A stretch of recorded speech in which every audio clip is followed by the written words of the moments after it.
Success the school के जिम्मेदारान की जानिब से लड़कियों की मेयारी तालीम और पीबी माहौल में तरबियत के लिए टोरी चौकी, आसिफ नगर और पुरानी हवेली ब्रांचेस का क़याम अमल में लाया गया है। तो जल्दी करें, सही वक्त पर दुरुस्त फैसला करें और सक्सेस द स्कूल का इंतखाब करें। शुक्रिया। बैरिस्टर असदुद्दीन अवैसी ने ऑपरेशन सिंदूर को लेकर तारीफ की है और वहीं पर जो है पाकिस्तान को मजा चकाने की बात की है और दुनिया भर में जो है इस बात को बताने की जरूरत है कि किस तरह से पाकिस्तान ने आतंकवादियों के जरिए हमारे देश में आतंकी हमला किया था। तो आइए असदुद्दीन अवैसी क्या कह रहे हैं, आप सुन सकते हैं। ऑल पार्टी मीटिंग में मैंने कॉम्प्लीमेंट किया हमारी आर्म फोर्सेस को और भारत सरकार को कि उन्होंने एक ऑपरेशन सिंदूर को अंजाम दिया। मैंने अपनी बात में ये कहा कि एक इंटरनेशनल कैंपेन हमको चलाना चाहिए टीआरएफ के खिलाफ और ख़ास तौर से सिक्योरिटी काउंसिल इसको डिजिग्नेट करे और हमको यूनाइटेड स्टेट्स ऑफ अमेरिका को ये बताना है कि वो अपने ही मुल्क में इसको फॉरेन टेररिस्ट ऑर्गेनाइजेशन डिजिग्नेट करे। और क्योंकि आप देखेंगे फरवरी 2025 में हाफिज सईद के बेटे हाफिज अब्दुल रऊफ की एक स्पीच है पीओके में, जिसमें उसने कहा कि 2025 तमाम साल हम लोग जिहाद करेंगे। तो ये जिहाद का नाम लेकर, ये भारत में गलत नाम लेकर कत्ल करना चाहते हैं, आतंक फैलाना चाहते हैं।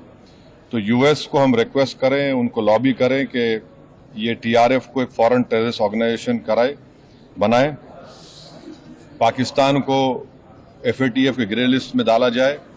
यूनाइटेड किंगडम से हमने ट्रेड डील किया है, अब क्या क्या बहुत सी चीज़ें कम हो जाएंगी, टैरिफ कम होगा।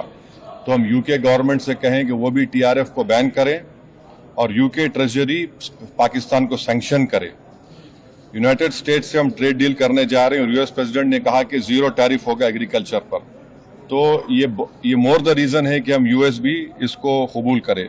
अब कश्मीर में गवर्नमेंट को के पास एक बहुत सुनहरा मौका है, तारीखी मौका है कि वो यकीनन पाकिस्तान को कन्फ्रंट करें मगर कश्मीरियों को अडॉप्ट करें। आप कश्मीरियों को खरीब करें और ख़ास तौर से मैंने कहा कि जो पूंछ में जो लोगों की मौत हुई, सिविलियन लोगों की, और उरी में जो लोग ज़ख्मी हुए, जिनके घर को नुकसान पहुंचा, गवर्नमेंट उनको टेररिस्ट विक्टिम का ऐलान करे क्योंकि पाकिस्तान शेलिंग में उनकी मौत हुई है और सिक्योरिटी रिलेटेड एक्सपेंडिचर के तहत मरने वालों को एक्सग्रेशिया दे और सरकार उनका घर बना के दे। और मैंने कहा कि साउथ कश्मीर में गवर्नमेंट को बहुत एहतियात से काम करने की ज़रूरत है, वहाँ के यूथ को हमको खरीब करना है। और जो ऑपरेशन सिंदूर हुआ उसका मेरी नज़र में सबसे बड़ा इम्पोर्टेंस ये है कि मुरीद के और भावलपुर पर अटैक होना, ये नॉन टेररिस्ट ऑर्गेनाइजेशन के हेडक्वार्टर्स हैं, ये बहुत अहम जिसको हमको समझने की ज़रूरत है। मिलिट्री स्ट्रेटेजी वाइज आप देखेंगे अब हमारे देश के लिए दो फ्रंट पे हॉस्टिलिटी होगी, एलएसी और एलओसी पर। इसलिए कि जब 16 में उरी हुआ, 2019 में हम बालाकोट किए, आज हमारी 50,000 फौज गलवान और पे बैठी हुई है।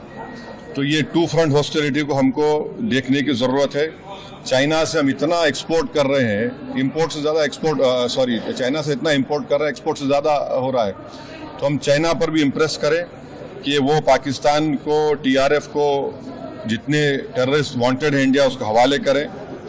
और गवर्नमेंट से मैंने गवर्नमेंट से कहा कि आपने अच्छा जवाब दिया ओआईसी को और तुर्किया को हमको समझाना है कि तुर्किया पूरे विश्व में एक ऐसा कंट्री है जो अपने ही देश में जो टेररिस्ट ऑर्गेनाइजेशन है कर्ड्स, उनको बॉम्ब करता है। इराक में जब तक उनसे डील नहीं वहाँ बॉम्ब करता था, अब सीरिया में भी बॉम्ब करता है। तो तुर्किया को समझाने की ज़रूरत है कि जब आप कर्ड्स के ऊपर जो टेररिस्ट ऑर्गेनाइजेशन है उनको आप एक्शन ले सकते, तो भारत पे क्यों वो सवाल उठा रहे हैं। और हमने कहा कि ये आज पाकिस्तान इसको और एस्केलेट ना करे। इस सिलसिले में आज ईरानियन फॉरेन मिनिस्टर दिल्ली में है, सऊदी फॉरेन मिनिस्टर भी दिल्ली में है। और जो देश में मैंने कहा कि जो एक यूफोरिया है, इसको सरकार को देश को और मुत्तहिद करने के लिए और देश को ताकतवर बनाने के लिए इस्तेमाल करना पड़ेगा। और जो लोग मैंने जिक्र किया हिमांशी उस बच्ची का जिसने अपने पति को खोया 6 दिन की शादी के बाद कि किस तरह सोशल मीडिया पर उसके ऊपर रिकेक हमले किए गए। और आखिर में मैंने कहा कि न्यूयॉर्क टाइम्स, रॉयटर्स और CNN ने एक कहा कि बठिंडा में एक रफाल गिरा है, वो सही है गलत है हम नहीं जानते, मगर हमने एक गवर्नमेंट से कहा कम से कम इंडियन एयरफोर्स को आप कहिए कि उसको डिनाई करे ताकि हमारे आर्म फोर्सेस का मोराल और उनके रेपुटेशन में कोई कमी ना आए। सक्सेस डे स्कूल के जिम्मेदारान की जानिब से लड़कियों की मेयारी तालीम और पीबी माहौल में तरबियत के लिए टोरी चौकी, आसिफ नगर और पुरानी हवेली ब्रांचेस का क़याम अमल में लाया गया है। आपकी शहजादियों की तालीम और तरबियत, हुस्न अखलाक, हिफ्ज़ कुरान करीम और स्पोर्ट्स के अलावा तालिबात की ख़वातीन अमले के जरिए निगरानी व हिफाजत का इत्मीनान बख्श माहौल है। तो जल्दी करें, सही वक्त पर दुरुस्त फैसला करें और सक्सेस डे स्कूल का इंतखाब करें। शुक्रिया।